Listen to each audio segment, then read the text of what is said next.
Габрово беше поредната спирка от 7-та въздушна обиколка на България, най-голямото национално авиационно събитие, което събира заедно сдруженията от сектора. Гостите имаха възможността да се запознаят отблизо с различни образци самолети от свръхлеката авиация, да научат основните принципи на управлението и на летенето. И сега усещам онази тръпка, която видях в едно от децата, което каза: това е най-щастливия ми ден. Младежите по този начин се приобщават към авиацията. И ние с тези полети създаваме в тях едно чувство, че един ден и те ще последват своята мечта да летят в небето. Това са младежи, които ще бъдат бъдещи инженери, логистици, ръководители на полети и пилоти.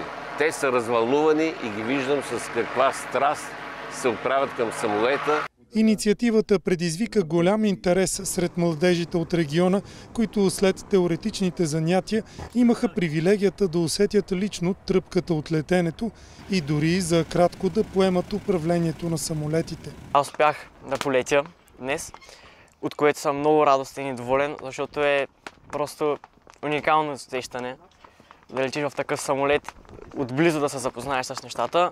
Доведе ме желанието.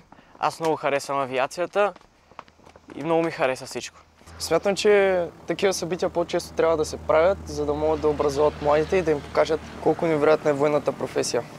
Естествено, замислил съм се за военна професия. Може би за момента съм най-решен да отида в Великотърновския военен университет и да следвам разузнаване. Курсанти от Висшето военно-въздушно училище Георги Бенковски в Долна Митрополия изнесоха лекции за кариерно ориентиране на младежите с интерес към военната професия.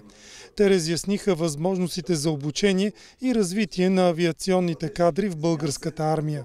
Нашата роля днес е да представим Висше военно-въздушно училище Георги Бенковски и да покажем на нашите бъдещи колеги и съкурсанти какво можем да им предоставим като възможности за образование, за развитие в авиацията. Висшето военно-въздушно училище предлага възможно най-добрите условия в България за развитие в авиацията, както за военната среда, така и за цивилната среда.